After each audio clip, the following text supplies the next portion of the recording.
Cassette number 1 تفسیر مفسر قرآن حضرت مولانا سید اخلاق حسین قاسمی دہلوی رحمۃ اللہ علیہ۔ موضوع حضرات انبیاء اکرام صلی اللہ علیہ وسلم کے ہجرتوں پر تبصرہ، ہجرت کی اقسام، 14 جولائی سن 1996، audio cassette, audio C D Muhammad Sadiq, phone number 9899 63 43 68۔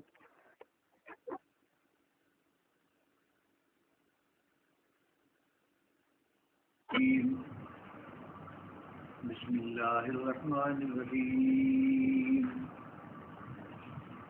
یا ایھا النبی قل لازواجک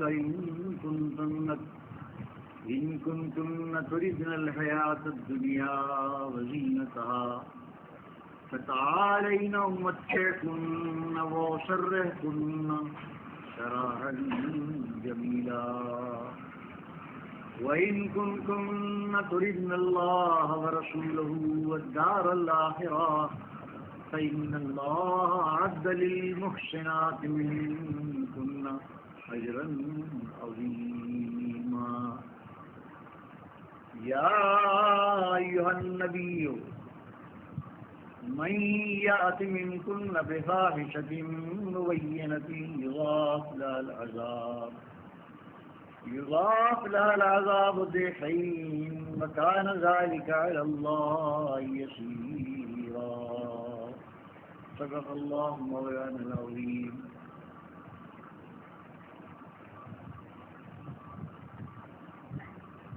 یہ سورہ احزاب کی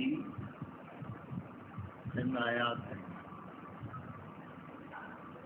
ان آیات میں اللہ تعالیٰ نے حضور اکرم صلی اللہ علیہ وسلم کی معاشرتی زندگی کا ایک اہم واقعہ بیان کیا۔ واقعہ بیان کرنے سے پہلے میں اس کا ترجمہ آپ کو سنا سر۔ اے نبی صلی اللہ علیہ وسلم، آپ اپنی ازواج مطہرات سے کہہ دیجئے کہ اگر تمہیں دنیا کی زندگی کا عیش و آرام چاہیے اور اس کی زینت چاہیے تو آؤ میں تمہیں تمہاری خدمت کر کے تھوڑا بہت سامان دے کر میں تم کو رخصت کروں، تم رخصت ہو جاؤ۔ اور اگر تمہیں اللہ اور اس کا رسول مطلوب ہے اور آخرت کی زندگی مطلوب ہے تو اللہ رب العالمین نے تمام نیک عمل کرنے والی عورتوں کے لیے اجر عظیم تیار کر رکھا۔ یا ایھا النبی، اے نبی، یا نساء النبی، اے نبی کی بیویوں، اے ازواج مطہرات، تم میں سے جو بھی کھلی برائی کا ارتکاب کرے گا تو اس کو دوہرا عذاب دیا جائے گا، دوہری سزا دی جائے گی، اور اللہ پر یہ آسان ہے، اللہ کے لیے یہ مشکل نہیں ہے، آسان۔ اور جو تم میں سے اطاعت گزار ہوگا اللہ کا اور اس کے رسول کا اور نیکی کرے گا تو اللہ تعالیٰ اس کو اجر بھی دگنا عطا کرے گا۔ موتہا اجرہا مرتین، دگنا اجر بھی عطا کریں گے۔ اور اللہ تعالیٰ یہ فرماتا ہے اور ہم نے ان کے لیے آخرت میں نہایت بہترین روزی تیار کر رکھی۔ ان آیات کا شان نزول حضور کی معاشرتی زندگی سے متعلق ہے۔ بات یہ ہے کہ ہجرت کے بعد 6 سال خیبر کی فتح سے پہلے خیبر 7 کو فتح ہوا، یہ 6 سال رسول اللہ صلی اللہ علیہ وسلم پر بے حد غربت اور ناداری کے گزری. صحابہ کرام جو ہجرت کر کے آئے، حضور نے ان کی غربت کا ایک علاج کیا اور مدینے کے انصار سے ان کا بھائی چارہ کرا دیا، جس کو موافقات کہتے ہیں. مدینے کے انصار نے اتنا ایثار کیا کہ جو بہت زیادہ غریب تھے انہیں اپنی زمینوں میں شامل کر لیا، کھیتیاں تقسیم کر دی، یہ آپ کی، یہ ہماری، آپ کھائیں، آپ پیئیں، آپ آزاد. وہ اپنی اپنے مال میں ان کو حصے دار بنا لیا. ایسی اخوت قائم کرائی رسول اللہ صلی اللہ علیہ وسلم. بعض صحابہ جو تجارت پیشہ تھے انہوں نے تجارت کی. عبد الرحمن بن عوف بہت بڑے تاجر تھے، وہ سب کچھ چھوڑ کے آئے تو ایک پتلے میں پنیر کے ٹکڑے لگا کر بیٹھ گئے مدینہ. وہ پنیر کی تجارت کرنے لگے. لاکھوں کا کاروبار کرنے والا چند پیسوں کی تجارت کر رہا تھا. اس میں انہوں نے گزرے اوقات کیا. حضرت ابو بکر صدیق کپڑے کے تاجر تھے، انہوں نے کندھے پر کپڑا ڈال کر پھیری میں کپڑا بیچنا شروع کر دیا.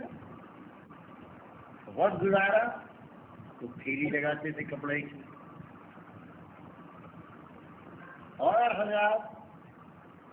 حضرت علی کرم اللہ تعالی وجہ کوئی تجارت نہیں، کوئی صنعت نہیں، کچھ نہیں، تو بوقت ضرورت وہ یہودی کو ان کے مویشیوں کو پانی پلاتے، کنویں پر آ جاتے، پانی بھیجتے، اور جو کچھ ملتا کھجوروں کی شکل میں وہ لے آتے، کھانا آتے کھا لیتے. دونوں میں حضرت سیدہ وہ بھی تو وہ پانی کھینچتا کچھ اور کرتا. رسول اکرم صلی اللہ علیہ وسلم نے اس کو اپنی خودداری کے خلاف سمجھا کہ آپ بھی اس رشتہ اخوت میں شامل ہو جائیں. جب بڑے بڑے صحابہ کا رشتہ قائم کر دیا، اے ابو بکر تمہارے دینی بھائی یہ ہیں، اے عمر تمہارے یہ ہیں، اے ابن مسعود تمہارے یہ ہیں، یہ سب مواقعات قائم کر دی، خود بھی آپ اس میں شامل ہو جاتے، خود شامل نہیں ہوئے. یہ خودداری کے خلاف، یہ گویا استغنا اور خودداری کے خلاف. حضور اکرم صلی اللہ علیہ وسلم اس سے الگ رہے. اگر ام سلیم، ایک واقعہ یہ آیا کہ حضرت انس کی والدہ ام سلیم نے دیکھا کہ مہاجر اور انصار کے درمیان کھیتیوں کی تقسیم ہو گئی، لیکن حضور تو الگ ہے، ضرورت تو حضور کو بھی ہے. یہ آئی اور آ کر کہا سرکار یہ چند درخت ہیں کھجوروں کے، اگر آپ قبول کر لیں، پھلدار درخت ہیں، ان پھلوں سے کچھ تو سہارا ملے گا، تجارت ہوگی. وہ آپ نے قبول کر لیے، لیکن قبول کرنے کے بعد انہیں اپنے پاس نہیں رکھا. اپنی رضائی ماں حضرت ام ایمن جو ان کی دائی ہیں، حضرت حلیمہ سے پہلے، ان کو بلایا اور یہ چند درخت ان کی نظر کر دی کہ ام ایمن یہ ام سلیم نے دیے، یہ تم لے لو، میں کیا کروں. یہ استغنا کا عالم. چنانچہ یہ دور گزر رہا تھا. حضور اکرم اگر ضرورت پڑتی آپ کو تو آپ یہود سے قرض لیتے، صحابہ کرام سے قرض نہ لیتے. لوگ حضور اکرم صلی اللہ علیہ وسلم کی حیات میں کئی واقعات پڑھتے ہیں کہ حضور نے یہود سے قرض لیا. کیوں صاحب؟ عمر سے کیوں نہ لیا، عثمان غنی سے کیوں نہ لیا، یہود سے کیوں لیا؟ اس کی وجہ سے کہ آپ صحابہ کرام اور مسلمانوں پر قرض کا بوجھ ڈالنا نہیں چاہتے. کہ اگر میں نے صحابہ سے قرض لیا تو وہ اپنا قرض واپس مانگتے ہوئے شرمائیں گے، مجھ سے کون کہے گا لائیے، وہ ان پر بوجھ ہو جائے گا. صحابہ سے قرض بھی لیا، یہود سے قرض لیا، پھر یہ بھی خیال کہ کوئی کہنے والا یہ نہ کہ منافق تو لگے ہوئے تھے وہ کہ رسول اللہ صلی اللہ علیہ وسلم اپنی تعلیم و تبلیغ کا یہ معاوضہ وصول کر رہا ہے قرض کی شکل میں. کوئی یہ نہ کہے، کیونکہ قرآن نے اعلان کرایا تھا کہ قل لا اسألکم علیہ اجرا ان اجریہ الا علی رب العالمین. اے محمد اعلان کر دے صلی اللہ علیہ وسلم، میں اپنی تعلیم تبلیغ اور رسالت کا تم سے کوئی معاوضہ طلب نہیں کر رہا. اجریہ ارے میری مزدوری اور میرا اجر تو رب العالمین جس میں وہ کرے گا، جس طرح کرے گا. میں تم سے نہیں مانگ رہا. اب اگر حضور صحابہ کرام سے قرض لیتے اور صحابہ مانگنے میں تعامل کرتے تو یہ خیال پیدا ہوتا کہ شاید حضور نے مزدوری طلب کرنے کا یہ خوبصورت طریقہ نکالا، لاؤ بھائی کچھ قرض دے دو. سیدھی طرح تو مانگ کے جائے کہ میں لاؤ دے دو، ضرورت ہے بھائی، ہمیں کچھ کرنا ہے. یہ کہہ رہے ہیں صاحب کچھ قرض حسن دے دو، ہم واپس کر دیں گے، قرض حسن دے دو. یہ ذہن نہ پیدا ہو. کیا یہ طریقہ اپنی تبلیغ اور تعلیم کی اجرت طلب کرنے کا ہے؟ یہ ذہن بھی نہیں آنے گیا رسول اللہ صلی اللہ علیہ وسلم. اس قدر استعدا کے دور گزر اوقات کیا تھی؟ تجارت تھی، کیا شراب تھی، تجارت تھی، کیا تھا؟ تو آسمان الہی سے کچھ خوان اترتے تھے؟ کبھی بھی نہیں اترا. جو اتر گیا حضرت عیسیٰ پر اور مریم پر کوئی کبھی کو خوان نہیں اترا. صرف صحابہ کرام غریب و امیر ان کے ہدایہ پر گزر اوقات کی ہوئی. عجیب ہے صحابہ کرام، امیر غریب جو رزق قابل تھا تو دودھ بھیج رہا ہے کہ اگر مویشی ہیں تو یہ بھیج رہا ہے تو وہ بھیج رہا ہے، تو سبزیاں دے رہا ہے تو گوشت بھیج رہا ہے. ان ہدایہ پر حضور کا گزر تھا. صدقہ اور زکوٰۃ حرام تھی، یہ دیکھیے. اب کوئی مسلمان صدقہ اور خیرات بھیج دے آپ کے یہاں؟ نہیں، کیونکہ اعلان کر دیا تھا کہ نبی اور اہل بیت نبی کے لیے نہ صدقہ حلال نہ جائے نہ زکوٰۃ حلال. ہمارے یہاں ہے تمہارا، ہمیں تو پاکیزہ ہدیہ بھیجو. ہدیہ دیکھا آپ نے کس قدر دائرہ بنی رسول اللہ صلی اللہ علیہ وسلم. اگر کبھی حضرت عائشہ کے ہاں، حضرت عائشہ کی لوڈی تھی جو میکے سے لائی تھی آپ، بریرہ، اگر کبھی یہ دیکھا کہ بریرہ اپنی الگ ہڈیاں پکا رہی ہے، وہ اپنی الگ پکا رہی ہے، کبھی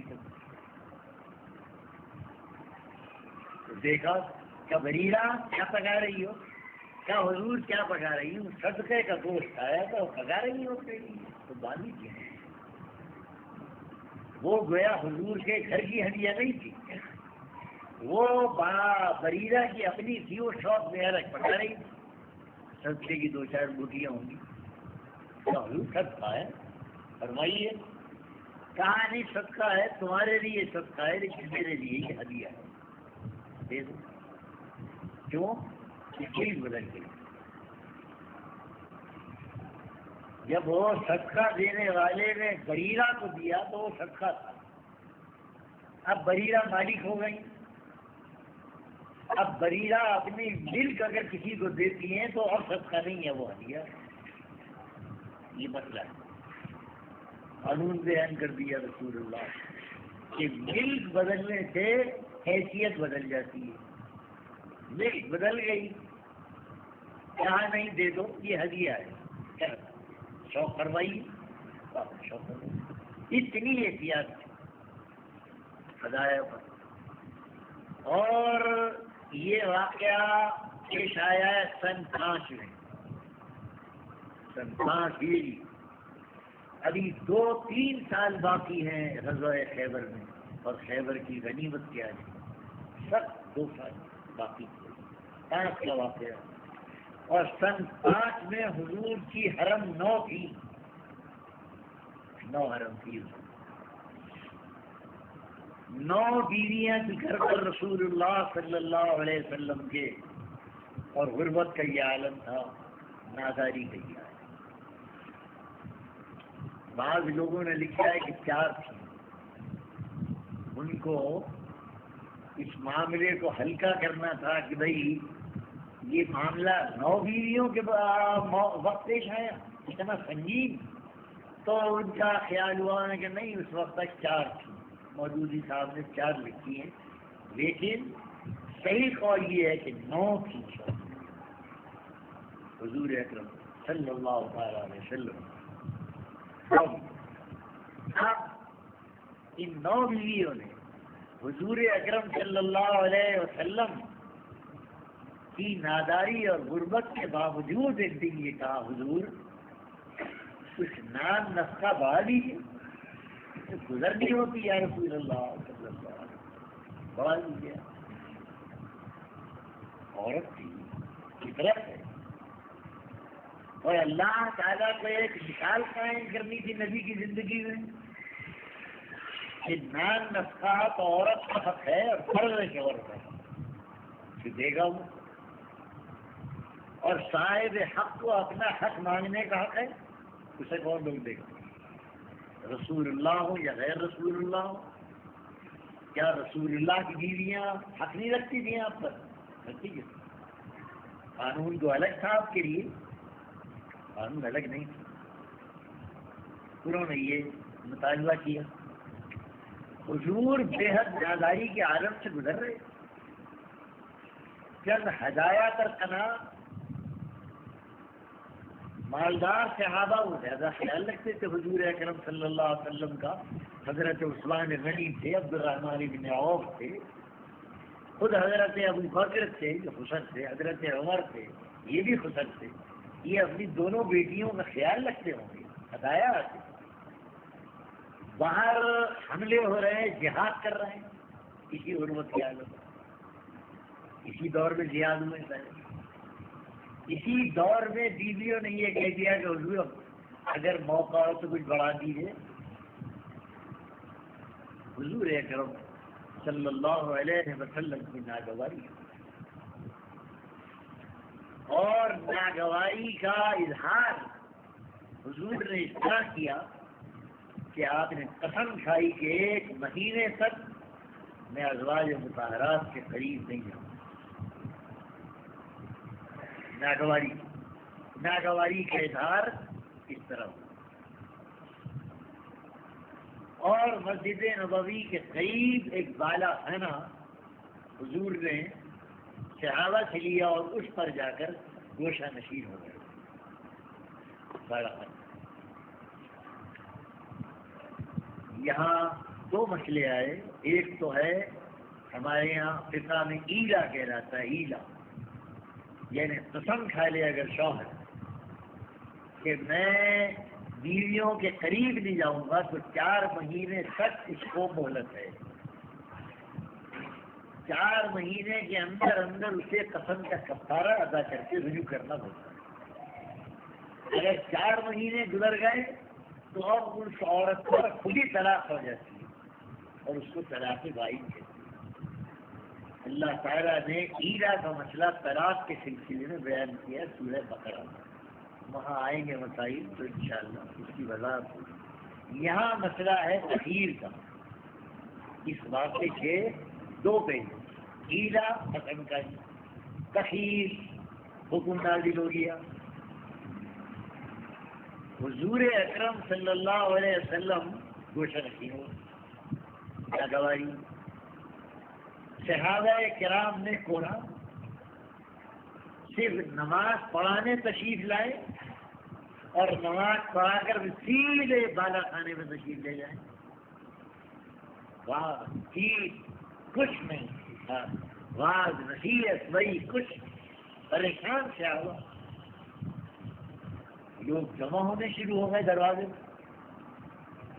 اللہ کے پیغمبر کچھ تو آپ بتائیں، قصہ کیا ہے، قصہ ناگواری ہے، قصے ناخوشی ہے، آپ تو باہر نہیں آ رہے، لوگ تڑپ رہے ہیں. جمع ہو گئے لوگ، ابو بکر عمر بھی آ گئے.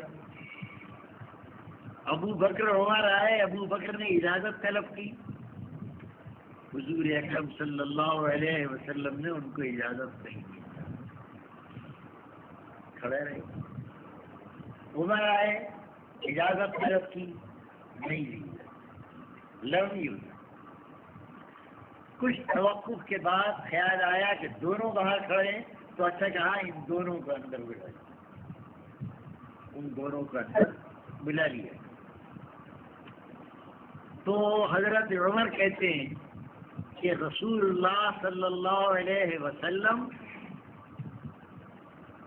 والنبی صلی اللہ علیہ وسلم جالس وحولہ نساء، آپ بیٹھے تھے اور چاروں طرف ازواج مطہرات تشریف فرماتی اور حضور اکرم صلی اللہ علیہ وسلم ساکت، چپ بیٹھے، خاموش، چپ.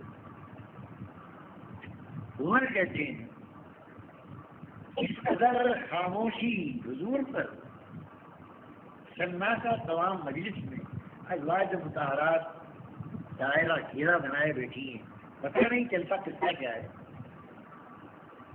تو میں نے یہ ارادہ کیا کہ پہلے کچھ حضور سے کچھ ہنسی کی بات کروں تاکہ حضور کی یہ خاموشی کی.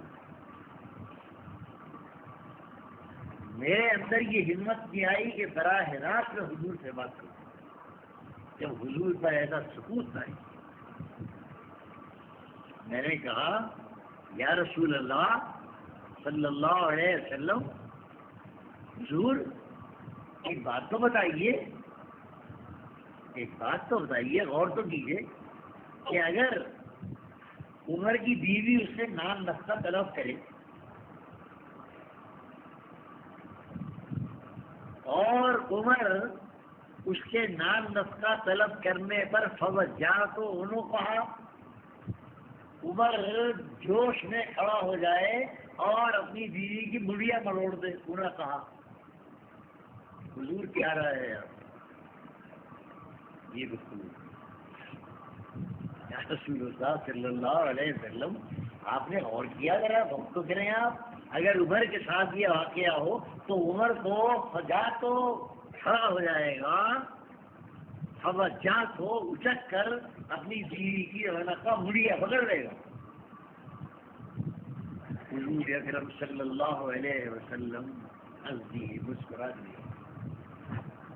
یہ سب سے سن کر عمر کے آپ ہنس دیے، مسکرا دیے. حتیٰ بدت نواجذہ، یہاں تک کہ آپ کی خوشلیاں نمودار ہو گئی. اس قدر تبسم کرنا. اب سکوت ٹوٹ گیا. جب حضور اکرم کا سکوت ٹوٹ گیا تو اب فرماتے ہیں اب ہم نے کہا یا رسول اللہ صلی اللہ علیہ وسلم کیا قصہ ہے، کیوں حضور ناگواری کیا ہو گیا؟ فرمایا یہ جو بیٹھی ہیں تم دیکھ رہے ہو یہ مجھ سے نان نفقہ طلب کر رہی ہیں زیادہ. یہ کہہ رہی ہے گزرے اوقات نہیں ہوتا بڑھاؤ، گزرے اوقات نہیں ہوتا بڑھاؤ. تو کہتے ہیں مقام عمر، ان میں دو تو خسری تھے، دو کی تو بیٹیاں تھیں عائشہ اور حفصہ، یہ دونوں کھڑے ہو گئے. لیضربہا کلاہما، لیضربہا، اور یقولان تسألان النبی ما لیس عندہ. وہ دونوں کھڑے ہو گئے اور قریب تھا کہ وہ ہاتھ چھوڑ دیں بیٹیوں پر اپنی. تم سوال کرتی ہو رسول اللہ صلی اللہ علیہ وسلم سے اس چیز کا، مائندہ نہیں ہے وہ آپ کے پاس، کہاں سے نہیں. دونوں کھڑے ہو گئے تاکہ ہاتھ چھوڑ دیں. حضور اکرم صلی اللہ علیہ وسلم تنہا رسول اللہ، فرمایا ہاتھ میں چھوڑ ذرا منع کیا. نہا رسول اللہ فقلنا واللہ نادا نسل، ہاتھ میں چھوڑنا ہے. میں عورتیں بستر بستر ہو چلی گئی ازواج مطہرات. وحی الہی ہے، اور وحی الہی نے آ کر کیا کہا؟ اے نبی صلی اللہ علیہ وسلم،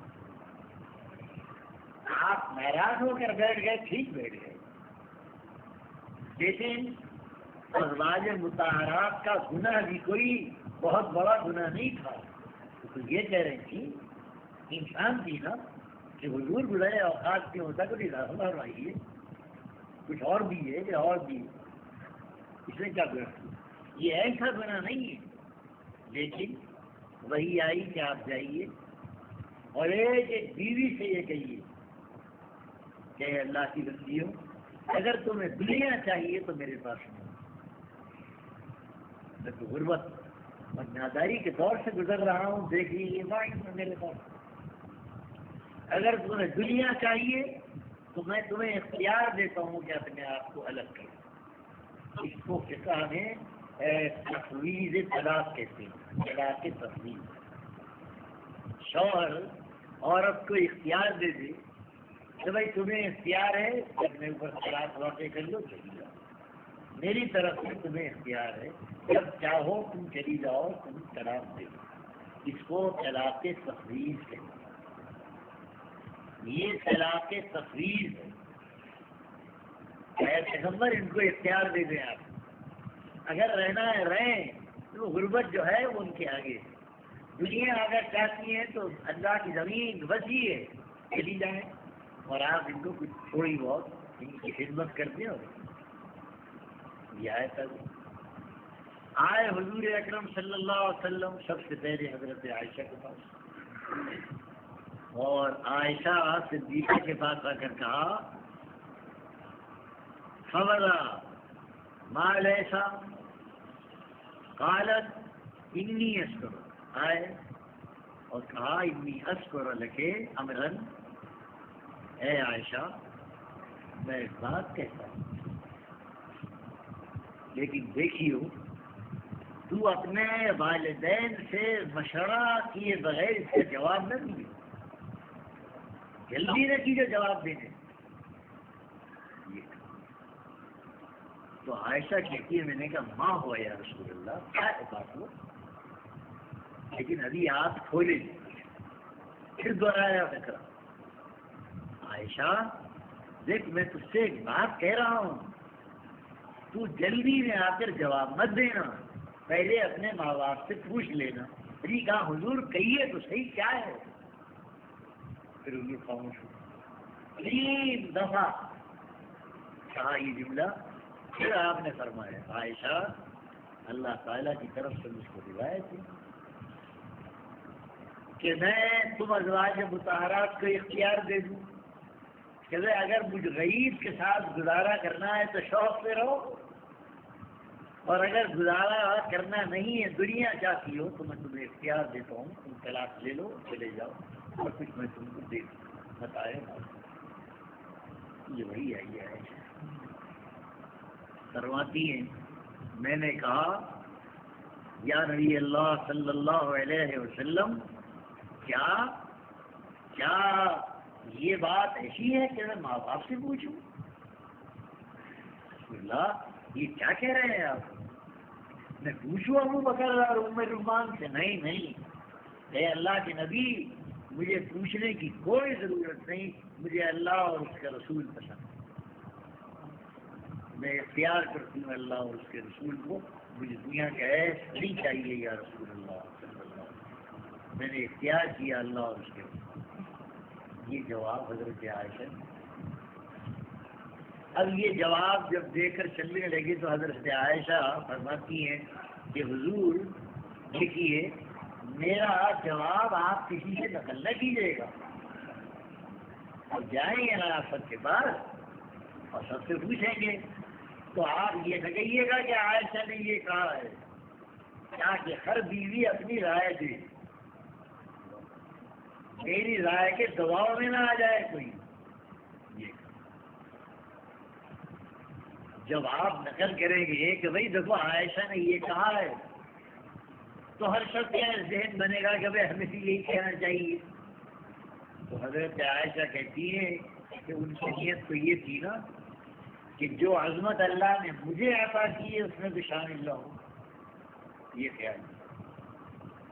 ہر عورت اپنی رائے دے گی، میری بات کا لگ رہے ہیں آپ، لیکن وہاں شان دوسری.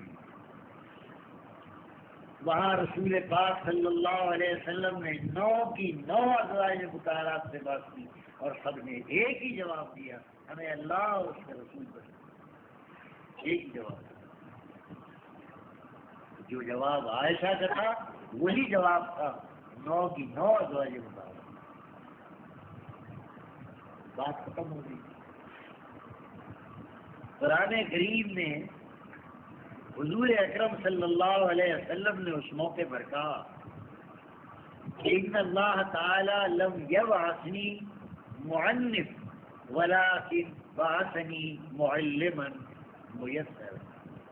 ازواج مطہرات یہ سترہ کہا تھا اے لوگوں، اللہ تعالیٰ نے مجھے سبگیر بھی بنایا، معلم سبگیر. میں سبگیر کروں اور مجبور کروں تمہیں، میں سبگیری کروں اور مجبور کروں کہ تم ہر حال میں میرے پاس رہو. اللہ نے مجھے سبگیر دی.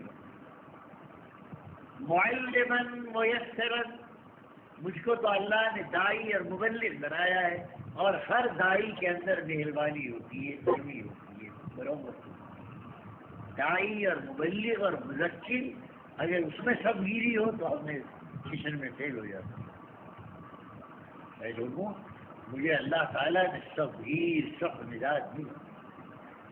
میں تو معلم استاد ہوں، اور ہر استاد کے اندر مہربانی نرمی ہو. یہ بھی ارشاد فرمایا تھا. اس موقع پر حضور اکرم صلی اللہ علیہ وسلم جس مکان میں تشریف رکھتے تھے، وہاں اس گفتگو کے بعد جو حضور نے گفتگو کی، اس گفتگو کے بعد حضرت عمر نے حضور اکرم صلی اللہ علیہ وسلم سے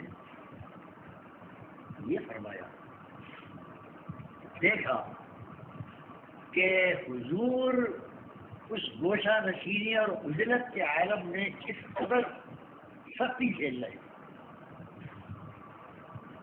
ایک گوشت چٹائی کھجور کی، اور وہ ابتدائی دور موٹے موٹے تنکے چرو دیے، وہ آج جیسی نفیس چٹائیاں تھوڑی ہوں گی. وہ تمدن کہاں تھا عرب کا، وہ دیہات، عرب کا دیہات، وہی موٹے موٹے چٹائیاں. ایک چٹائی پر فرما تو کپڑا نہیں تھا، اور حضور کے نازک جسم اقدس پر چٹائی کی وہ لکیریں پڑ گئی. وہ جو کھجور کی شاخیں وہ حضور کے جسم میں گل گئی، اور نظر آ رہا تھا کہ حضور کا جسم یہ ہو گیا. فرماتے ہیں قد اثر الرمال بجنبی، وہ جو موٹا وہ تھا کھجور کا چٹائی بوریا، وہ حضور کے جسم میں گڑ گیا، اس کی جنگ پڑ گئی. اور ایک طرف پھوٹی پر ایک مشکیزات پانی کا لٹکا ہوا. یہ کل کائنات کی استعمال کی. تو عمر کہتے ہیں، میں نے کہا یا رسول اللہ اد اللہ فلیوسع علی امتی، میرے آقا دعا کریں اللہ تعالیٰ سے کہ اللہ تعالیٰ آپ کی امت پر توسع کرے، آپ کی امت کے لیے اللہ کشادگی پیدا کرے، توسع ہو جائے. دعا کیجیے. اس لیے ان اثار صبر روم قد غصے علیہم وہم لا یعبدون اللہ. اے اللہ کے نبی، روم اور فارس پر دنیا کس قدر کشادہ ہے، اہل روم پر، اہل فارس پر عیسائیوں پر، مجوسیوں پر، اس قدر دنیا، حالانکہ لا یعبدون اللہ، وہ خدا کی توحید کے قائل ہوئی. ہم اللہ کی توحید کے قائل، عبادت گزار، اور اس قدر تنگی دعا کریں ہم. اور دین کہتے ہیں یہ نہیں کہا کہ اپنے لیے دعا کی، حالت تو حضور کی سامنے تھی. جو داعیہ محرک تھا حضرت عمر کے کہنے کا، وہ تو حضور کی تکلیف تھی. یہ کہنا چاہیے تھا کہ حضور دعا کیجیے اپنے لیے کہ اللہ تعالیٰ آپ پر دنیا وسیع کر دے. دیکھیے کیا حال ہے آپ کی. کہا امت کے لیے دعا ہے. کیوں؟ کیا اشارہ ہے؟ اے اللہ کے پیغمبر، یہ ساری یاداری اور غربت آپ کو جھیل لے، لیکن آپ کی امت سے نہیں جھیلی جائے. امت کے لیے دعا کریں. آپ تو جھیل لیں، لیکن کیا امت بھی یہ جھیل لے گی اس غربت کو اور ناداری اور امتحان؟ یہ تو حضور نے فرمایا توقی حاضہ انت ابن الخطاب، اے ابن خطاب، کیا ابھی تو اپنے انہی جاہلانہ خیالات میں آئے؟ کیا کہہ رہا ہے؟ وہی خیالات جو تیرے قدیم اور پرانے تھے، وہی خیالات کہ روم و فارس کو دنیا مل گئی اور اب کھا لیا. کیا کہہ رہا ہے؟ اے ابن خطاب، اولئک قوم عجلت لهم طیباتهم فی الحیات الدنیا، یہ وہ لوگ ہیں کہ جنہیں اللہ تعالیٰ نے عیش و آرام دینے میں جلدی کی اور اسی دنیا میں فارغ ہو گیا ان کے لو. کل تمہارا کوئی حق نہیں. آج جو تمہاری قسمت میں امیر غریب جو کچھ لینا ہے سب لے لو، لیکن کل تمہاری نہیں ہے. کل ان لوگوں کی ہے جو اللہ اور نبی پر ایمان ہے. آج سب تمہارا ہے، کل ان کی. یہ اور اما ترضا ان تکون لہم الدنیا ورنا الآخرہ، یہ واقعہ اسی وقت ہے. رسول اکرم صلی اللہ علیہ وسلم یہاں اس مسئلے کو آپ سمجھیں کہ اللہ کے رسول صلی اللہ علیہ وسلم اس غربت کے حالات میں 9 شادیاں کر رہے ہیں. جو کثرت ازواج پر حضور کی لوگ شبہ کرتے ہیں جاہل، انہوں نے غور نہیں کیا کہ رسول اکرم صلی اللہ علیہ وسلم کی زندگی شاہانہ نہیں ہے. کام محل دوہلے شادیاں کر رہے ہیں ایس کے لیے، اس کے لیے. کہاں خوب پیار. حضرت عائشہ رضی اللہ تعالی عنہ فرماتی ہیں کہ اہل بیت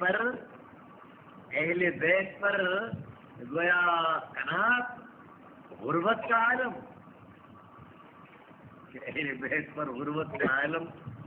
یہ کہتی ہے کہ ما شبع آل محمد من خبز الشعیر یومین، 2 دن مسلسل کبھی ہمیں جو کی روٹی کھانی نصیب نہیں ہوئی. یہ عالم کا غربت کا. اس غربت کے عالم میں اگر کوئی شادی کرتا ہے تو نفس کے لیے کرے گا، وہ اپنے انسانی مانگتی ہے اس وقت. پھر حضرت دیکھیے حضرت انس کہتے کہ عالم یہ تھا آپ کے گھر کی تنگی کا. پھر میں ایک روز مجھے سنا کہ گھر میں کھانے کو نہیں. ازواج مطہرات کے ہاں تو میں بخبز الشعیر و احالۃ سنخا، میں جو کی روٹی اور ایک بشامی چربی لے کر گیا. احال سنخا، سنخا کہتے ہیں جس میں بشان آ رہی، باقی پڑے بشان آ رہی چربی، وہی تھی میرے پاس. انہی کے لیے دنیا کون سی ہوتی تھی؟ انس کے لیے. خیال آیا کہ حضور کے یہاں کیا ہوگا؟ آؤ جو کچھ میسر ہے چلو ہدیہ لے کر. وہ ہدیہ لے کر گئے جو کی روٹی اور کسانی چل. یہ کیا ہے؟ اور فرمایا اس وقت حالت کیا تھی کہ حضور اکرم صلی اللہ علیہ وسلم نے اپنی ذرا مدینے کے ایک یہودی کے پاس رہن رکھ کر جو کا آٹا خریدا تھا میرے اہلی گھر والوں کی. یہ سارا اور ولقد سمیت اور حضور یہ فرماتے تھے مام سا اندا آل محمد ساو بر ولا ساو حب وإن عنده لتسع نسوة. یہ فرمایا کرتے تھے آپ کہ اہل بیت آل محمد کے پاس ایک سا نہ گیہوں کا ہے نہ ایک سا جو کا ہے نہ کسی اور دانے کا ہے, کچھ نہیں ہے اللہ کے نام. اور آپ نے زرا رہن رکھی اور جو کا آٹا خرید کر لائی گی اس وقت کی بات. اور میرے پاس کیا تھا دکھاوی چربی اور جو وہ رکھنے کے لیے اس قدر نفیس الدوا تھے رسول اکرم صلی اللہ علیہ وسلم.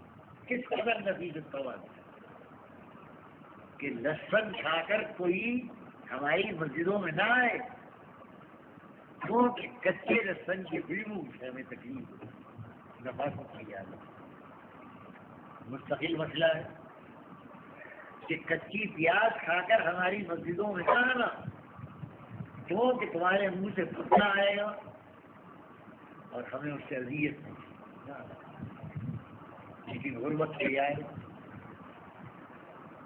تو بہرحال اب اس عالم میں دیکھیے آپ 9 بیویاں تھی حضور اکرم صلی اللہ علیہ وسلم. ذرا 9 کا حال ملاحظہ کریں آپ.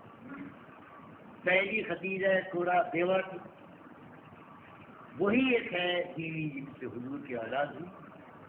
آپ پر جوانی کا عالم تھا, ان کی عمر میں اتار آ گیا تھا, پھر بھی آپ نے ان سے شادی کی اور جب تک وہ حیات رہی کوئی شادی نہیں. ایک بیوہ پر تناز کی یعنی جوانی قربان کر دیے بیوہ رسول اللہ صلی اللہ علیہ وسلم. جب خدیجہ کبریٰ کا انتقال ہوا تو حضرت سودا سے آپ کی شادی ہوئی. یہ انتہائی بوڑھی عورت, ان کی سالی خولا حضرت خدیجہ کی بہن نے آ کر کہا تھا حضور بہت تکلیف ہے. سب بچے ہیں, تب بچوں کو چھوڑ کر انتقال ہوا تھا خدیجہ رضی اللہ عنہ. حضرت فاطمہ, قاسم, ام کلثوم, زینب سب بچے سے کثیر العیال تھے. آپ حضور کھانے پکانے کی تکلیف ہے. اگر آپ کہیں تو سودا ہے قریشی خاتون بیوہ ہے, میں پیغام ہوں صادق حضور کا نکاح خدیجہ کبریٰ کے بعد ہو گیا. انتہائی ہوئی. اتنا بڑھاپا تھا کہ انہوں نے یہ خود گزارش کی تھی یا رسول اللہ صلی اللہ علیہ وسلم میں اپنی بھائی عائشہ کے حوالے کروں. پھر اس کے ساتھ ہی حضرت عائشہ سے نکاح ہوا. یہ 9 برس کی تھی, ابھی رخصتی نہیں ہے. جب 12-13 برس کی ہوئی ہیں تب رخصتی حضرت عائشہ. اس وقت تک سودا رہی ہیں آپ کی ذرا بدل. اس کے بعد حضور اکرم صلی اللہ علیہ وسلم کا نکاح حضرت حفصہ سے ہوا. یہ بیوہ تھی. حضرت عمر کی صاحبزادی بیوہ. عمر تلاش کر رہے ہیں کوئی میری بیٹی کو قبول کر لے. یہ عالم کا غربت کا صحابہ کرام کی ہجرت میں دور ہجرت فرماتے ہیں میں نے خواہش کی ابو بکر سے کہ قبول کر لو, بیوہ ہے میری. نہیں قبول کیا. میرے خواہش کی بنا سے میں نے کوئی کسی کو قبول. پھر جب سب نے انکار کر دیا تو میں نے اشارہ کیا رسول اللہ صلی اللہ علیہ وسلم کی طرف. آپ نے خواہش ظاہر کی, قبول کیا اور حفصہ کو اپنے نکاح میں دے دیا. ایک بیوہ کو نکاح میں دیا تاکہ اس کی کفالت پرورش. ام سلمہ جب شوہر ابو سلمہ کا انتقال ہوا میدان احد میں شہید ہو گئے.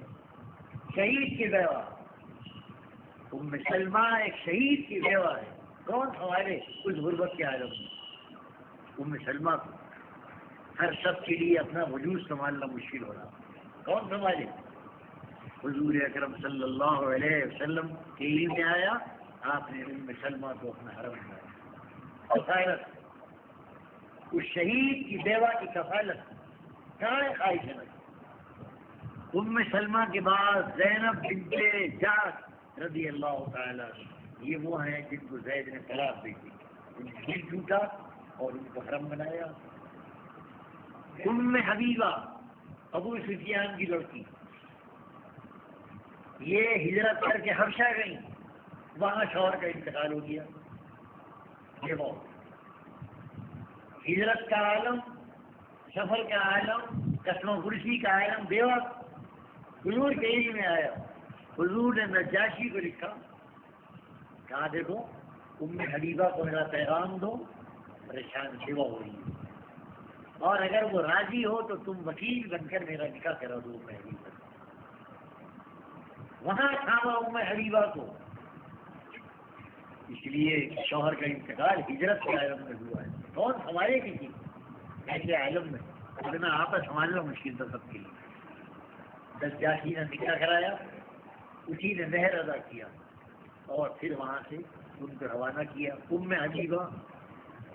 حبیبہ کے بعد صفیہ رضی اللہ تعالیٰ عنہ، یہ یہودی خاتون ہیں، سردار کی بیٹی ہیں، قیدیوں کی آئی۔ کون لے ان کو؟ حضور اکرم صلی اللہ علیہ وسلم حضرت دہیہ کلبی غریب سے انہوں نے کہا حضور یہ مجھے عطا کر دیں آپ، یہ بہت غریب تھے۔ حضور راضی ہو گئے، یہ تو ان کو صفیہ بڑے بڑے صحابہ ہیں، اور آ کر کہا یا نبی اللہ یہ بہت بڑے سردار کی بیٹی ہے، سردار کی بیٹی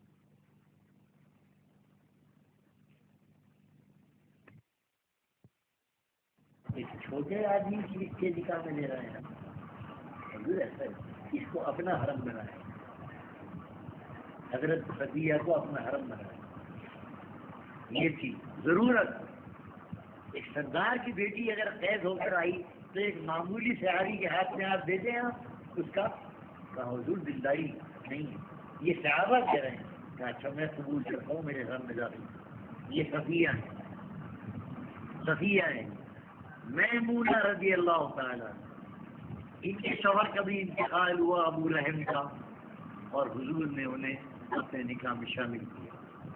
یہ ہیں 9 بیویاں حضور اکرم صلی اللہ علیہ وسلم کی، میں صفیہ کے 10، اور 2 بانیاں ہیں، ایک ماریہ قبطیہ ہیں جو مصر کے حکمران نے بطور تحفے کے لیے ماریہ، یہ تحفہ ہے، حضور اس کو قبول کرتے ہیں، آپ نے ان کو حرم بنایا، بطور بانی کے کسی اور کے حوالے نہیں کیے، اپنے ماریہ قبطیہ، اور یہی ماریہ قبطیاں ہیں کہ جن کو اللہ نے یہ اعزاز بخشا کہ بڑھاپے میں آپ کی اولاد ان سے ہوئی۔ ماریہ قبطیہ ابراہیم وہ 6 مہینے کے ہو گیا ان کا انتقال۔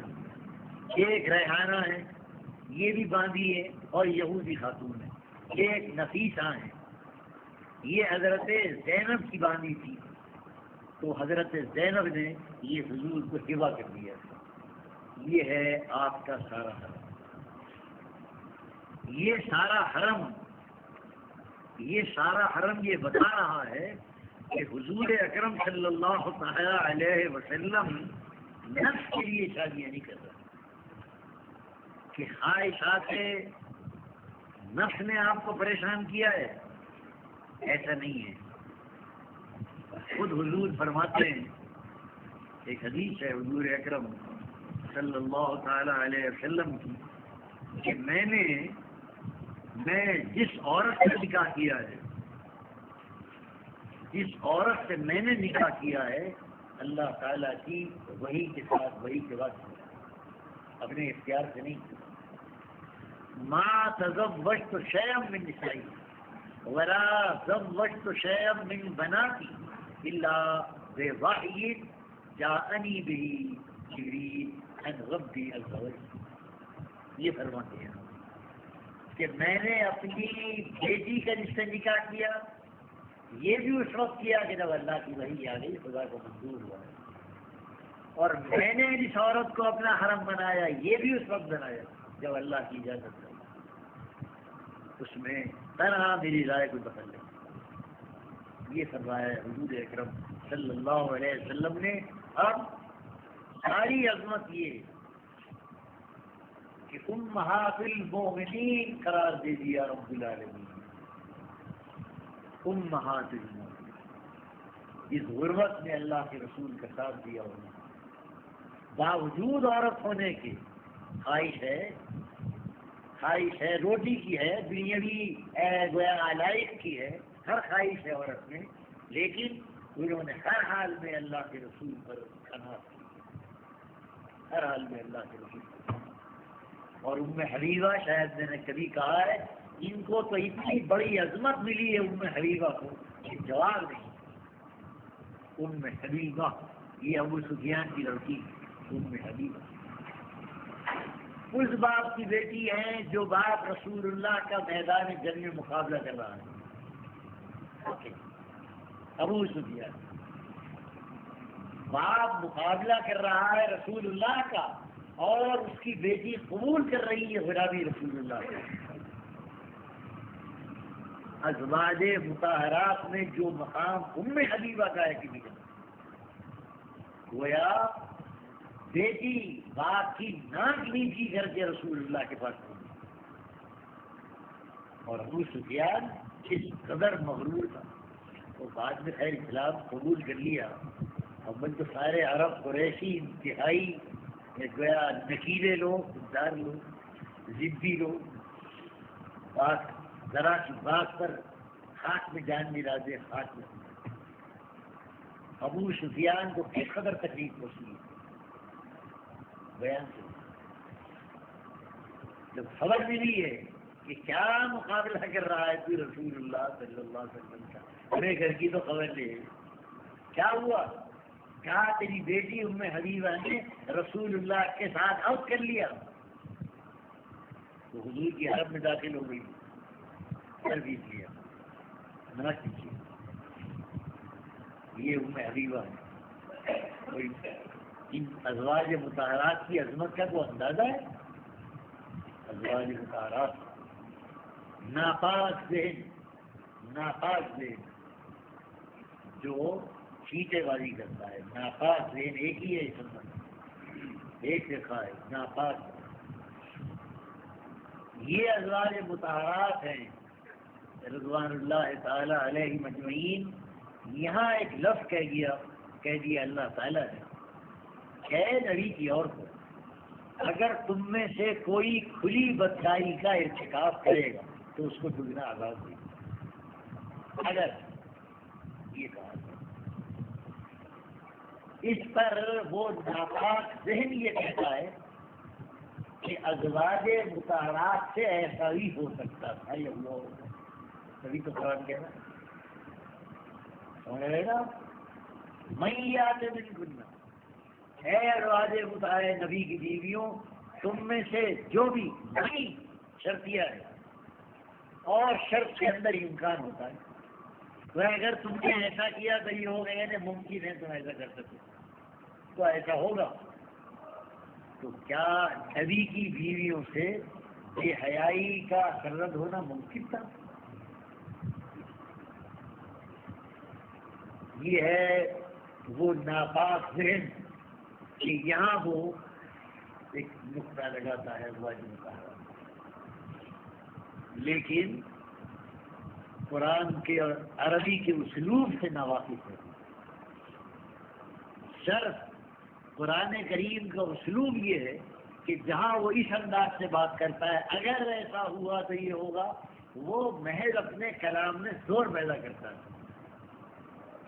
شرط وہ جو عام طور پر اصول ہے کہ شرط اگر ہے تو امکان ہے, یہاں نہیں ہے. ایک اور محاورہ بھی ہے بفرض محال, عربی کے اندر بھی ہے بفرض محال, یہ اردو کے اندر بھی کہتے نہیں آپ بفرض محال اگر ایسا ہوگا تو ایسا ہوگا, یہ ہے.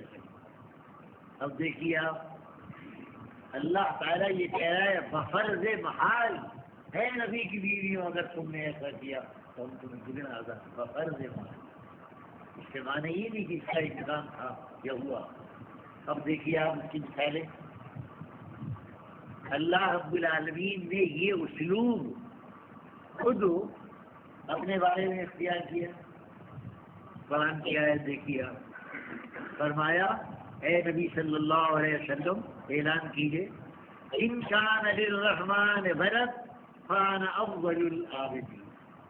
اعلان کر دیجیے کہ اگر اللہ تعالیٰ کے اولاد ہے ہوتی، اگر اللہ تعالیٰ کی اولاد ہوتی تو میں سب سے پہلے ان کی پوجا کرتا. یہ اگر آیا ہے کیا اللہ تعالیٰ کی اولاد ہونا ممکن ہے؟ ممکن ہے. اگر ان کان للرحمن ولد، اگر رحمان کی اولاد ہوتی تو میں ان کی پوجا کرتا، پرستش کرتا. یعنی ممکن ہے اولاد کا ہونا. کیا یہاں وہی ہے بفرض بحال. یہ ہے بفرض بحال. حضور اکرم صلی اللہ علیہ وسلم کے بارے میں دیکھیے کیا کہا. یہی اسلوب ہے شرطیہ. وَلَقَدْ أُوحِيَ إِلَيْكَ لَئِنْ أَشْرَكْتَ لَيَحْبَطَنَّ عَمَلُكَ. لَئِنْ شرط ہے کیا، اگر اے نبی آپ نے شرک کیا تو ہم آپ کے نیک اعمال برباد کر دیں. کیا ممکن تھا؟ بتائیے. یہ بھی شرط ہے. کیا اس شرط کا وقوع ممکن تھا؟ نہیں. یہاں بھی وہی مفہوم ہے بفرض محال.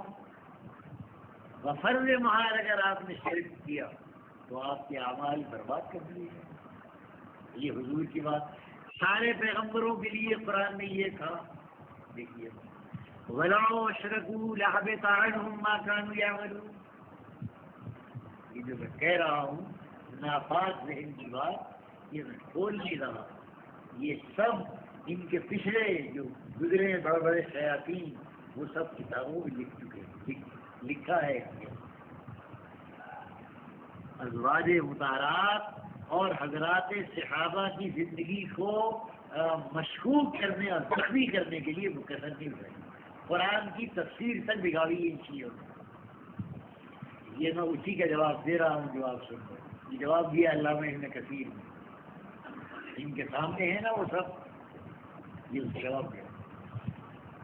سورہ انعام میں سارے پیغمبروں کا ذکر کیا ہے. 18 پیغمبروں کا ذکر ہے سورہ انعام میں. اور 18 پیغمبروں کے ذکر کی بات کا وَلَوْ أَشْرَكُوا لَحَبِطَ عَنْهُمْ مَا كَانُوا يَعْمَلُونَ. یہ پیغمبر وَلَوْ أَشْرَكُوا، یہ اوپر والے عیسیٰ موسیٰ سب کا ذکر ہے اوپر. اگر یہ اللہ کے ساتھ شرک کرتے تو ان کے سارے اعمال برباد کر دیے جاتے. کیا انہوں نے کبھی شرک کیا تھا؟ کیا یہ ممکن تھا کہ 18 کے 18 پیغمبر شرک کرتے؟ نہیں. وہی معنی، وہی اسلوب بفرض محال. تو قرآن کریم نے یہ کہہ کر کہ اے نبی کی عورتوں اگر تم نے ایسا کیا، یعنی ممکن نہیں ہے بفرض محال اگر ایسا تو ایسا کریں گے. آگے فرمایا یا نساء نبی لستن کاحد من النساء. اے نبی کی عورتوں لستن، تم دنیا کی کسی عورت جیسی نہیں. تم بالکل ہی الگ، تمہاری شان الگ. تم دنیا کی کسی عورت جیسی نہیں. لستن کاحد من النساء. یہ ہے ازواج مطہرات. اس میں حضرت سیدہ بھی داخل ہے، حضور کی بیٹی بھی داخل ہے. کیا نشان نبی ہے نا، نبی کی بیویاں. اے نبی کی بیویوں تم دنیا کی کسی عورت جیسی نہیں، سب سے ممتاز. اس میں سب شامل. حضور کی صاحبزادی بھی شامل ہے. قرآن کے اسلوب بس فلا تخضعن بالقول.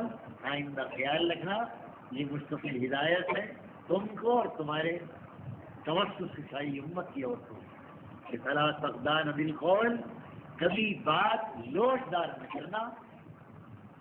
جب بات کرو بات میں سختی اور کرختگی ہو، لوچ نہ ہو، نرم بات نہ کرنا. وَيَطْمَعَ الَّذِي فِي قَلْبِهِ مرض. وہ لوگ جن کے دلوں میں گندگی ہوتی ہے وہ تمہاری لوچدار بات سن کر اپنے دل میں خواہش پیدا کر لیں گے. جب بات کرو تصدیقہ کرنا، بات میں جوش نہ پیدا کرنے، قبضہ نہ بالقول، اور وقلنا قولا معروفا، اور جب بات منہ سے نکالنا نیک نکالنا اور اچھی بات ہے۔ یہ آیات ہیں حضور اکرم صلی اللہ تعالی علیہ وسلم نے، یہ ازواج مطہرات کی عظمت تھی۔ ان ازواج مطہرات میں جو خصوصیت رہی وہ حضرت عائشہ رضی اللہ تعالی۔ حضرت عائشہ کی خصوصیت یہ رہی کہ ایک ہی واقعہ ہے کہ ازواج مطہرات نے ایک دن آ کر کہا، اے اللہ کے نبی صلی اللہ علیہ وسلم، آپ صحابہ کرام سے یہ کہیے کہ جب وہ ہدایہ بھیجا کریں تو ہم سبھی کیا بھیجا کریں۔ ہوتا یہ ہے حضور جس دن حضرت عائشہ کی یہاں ہوتے ہیں اس دن ہدیے آتے ہیں سب۔ حضور اکرم صلی اللہ علیہ وسلم نے سنا اور سن کر کہا، لا تؤذوننی فی عائشہ، اے میرے حرم، مجھے عائشہ کے معاملے میں تم تکلیف نہ دیا کرو۔ دیکھو کیا کہہ رہی ہو تم کہ صحابہ کرام سے میں یہ کہوں کہ جب ہدیے بھیجا کرو تو یہ سوچ کر نہ بھیجا کرو کہ حضور جس دن عائشہ کے ہوں اسی دن بھیجیں گے، وہ سبھی کی باریوں میں بھیجا کر۔ بات ٹھیک ہے، لیکن دیکھنا میں اللہ میاں سے کیا کہوں، میرا پروردگار جب وحی کا ہدیہ بھیجتا ہے تو اسی دن بھیجتا ہے جس دن میں عائشہ کیا ہوتا۔ اس کا علاج کیا کروں؟ مجھ پر اللہ کی وحی آتی ہے حضرت عائشہ کے بچھوڑے پر، گویا رب العالمین میری اپنے نبی کی پسند کو پسند کرتا ہے۔ جو پسند نبی کی ہے وہی اللہ کی۔ میں کس کو روکوں کہ ہدیے نہ بھیجا کروں؟ ایک صحابی کو دوسرے صحابی کو اور اللہ نے اور کیسے روک دوں کہ الہی تو وہی نہ بھیجا کر جب میں عائشہ کی ہوا کروں۔ یہ عظمت حضرت عائشہ کیوں حاصل ہے؟ حضرت عائشہ کا علم، حضرت عائشہ کا تدبر۔ حضرت عائشہ نے رضی اللہ تعالیٰ عنہ حضور انور صلی اللہ علیہ وسلم کے ساتھ ایک سواری ہوتے ہوئے اس طرح سے زندگی گزاری، معمولی بات نہیں، اس طرح سے زندگی گزاری۔ اور یہ نہیں کہ اولاد کی حسرت نہ ہوتی، یہ تو انسان کی فطرت ہے، اولاد کی حسرت کرتا ہے۔ چنانچہ اس کا اظہار ہوا، ایک انصاری بیوی آئی اور کہا، حضور صلی اللہ علیہ وسلم نے کہا، یا رسول اللہ میری دو بیٹیوں کا انتقال ہو گیا، پالا پوسا جوان کیا، اللہ نے دونوں کو اٹھا لیا۔ کیا نبی اللہ کیا ہوگا میرے ساتھ؟ اے اللہ کی بندی کیا ہوگا؟ تیری دونوں بیٹیوں کو اللہ تعالیٰ تیرے اور جہنم کے درمیان دیواریں بنا کر کھڑا کر دے گا۔ بڑے کام آئیں گی، بہت کام آئیں گی۔ تو کہنے لگی وہ، اچھا حضور اگر کسی کی ایک ہی لڑکی مری ہو تو فرمایا اگر کسی کی ایک مری ہو تو اللہ تعالیٰ ایک ہی دیوار بنا کر کھڑی کر دے گا، پھر بھی بچائے گا، وہ بھی کام آئے گی۔ حضرت عائشہ بیٹی بات چوبی بے اولادی بات چوبی۔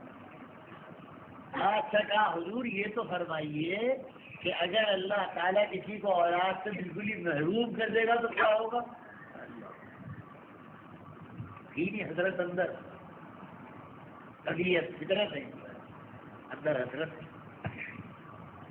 وہ کہا عائشہ ہاں بات ٹھیک کہتے ہو، حضور اکرم صلی اللہ علیہ وسلم جب پیار میں ہوتے تھے تو عائشہ نہیں کہتے تھے، عائش کہتے، یا عائش، ہلکا مخفف، یا عائش تو عائش ٹھیک کہہ رہی ہو تم، اے عائش تم ٹھیک کہہ رہی ہو۔ اے عائش، اگر اللہ تعالیٰ کسی بندی کو یہاں سے بے اولادہ اٹھائے گا تو اے عائش اس کی شفاعت کے لیے اللہ تعالیٰ مجھ کو کھڑا کر دے گا۔ اچھا، اس کے لیے تو میں آ جاؤں گا، وہ ان کے لیے ان کی اولاد آئے گی، لیکن جو بے اولاد جائے گا اس کے لیے اے عائش میں آ جاؤں گا۔ بولو عائش کیا کہہ رہی ہو؟ اب عائش خوش ہو گئی رضی اللہ عنہ۔ بہرحال یہ واقعہ ہے، اور اس واقعے میں بھی ان ناپاک نیک والوں نے ہے سب ان کی کتابوں میں بھرا ہوا ہے، کباڑا بھرا ہوا ہے، نجاست بھری یہ کیا یہ میرے بات سمجھ نہیں۔ اللہ اکبر اللہ اکبر۔ میں نے ابھی کہا آپ سے کہ مالدار صحابہ نے کس حد سہارا لگایا ہے سرکار کو، وہ غربت کے دن کر سکتے تھے؟ جو غریب صحابہ حضرت علی ڈول کھینچ کر کھجورے لا رہے ہیں، وہ اپنے خسر کو سہارا لگاتے؟ خود تو ان کی حالت یہ تھی، مالدار صحابہ نے سہارا، عثمان غنی نے لگا دیا۔ اور معلوم ہے جو ان کے خمینی گزرا ہے، یہ کیا لکھا ہے؟ یہ لکھا ہے اس وقت میں کہ رسول اللہ اگر مالدار اپنے ساتھیوں کو منہ نہ لگاتے تو کبھی آل محمد سر یہ دلوں سے تب نہ ہوتا۔ وہ جو منہ لگایا، منہ اشارہ کیا ہے؟ عثمان کی طرف رضی اللہ۔ یہ سب مالدار تھے، حضرت ابو بکر تھے صاحب حیثیت لوگ۔ کہا رسول اللہ نے ان مالداروں کو بڑا منہ لگایا، اور ایک قول میں تو کم وقت نے ایک لفظ استعمال کیا ہے، کیا ہے وہ لفظ؟ قوالچی ہے، کیا قوالچی کا لفظ ہے، بدقماش کا لفظ استعمال کیا ہے کم وقت، بدقماش کے حوالے میں لکھا ہے۔ کہا وہ منہ لگایا ان مالداروں کو منہ لگایا، مطلب یہ کہ پھر انہوں نے قبضہ کر لیا خلافت، اور جب خلافت نے قبضہ کر لیا تو پھر آل رسول پر جو دن گزرے ہیں دنیا کو معلوم ہے، وہ شہید ہوتے رہے، یہ ہے۔ ارے اللہ کے بندو، وہی مٹھی بھر مالدار صحابہ تھے، مالدار صحابہ جنہوں نے خون بھی دیا میدان جنگ میں جا کر، اور جو اپنی بہترین کمائی لائے وہ بھی رسول اللہ کے اوپر فریاد کرے۔ تب یہ دین کا پودا چلا اور اللہ کا دین منزل پہ پہنچایا۔ کیسٹ نمبر 1، تفسیر مفسر قرآن حضرت مولانا سید اخلاق حسین قاسمی دہلوی رحمۃ اللہ علیہ۔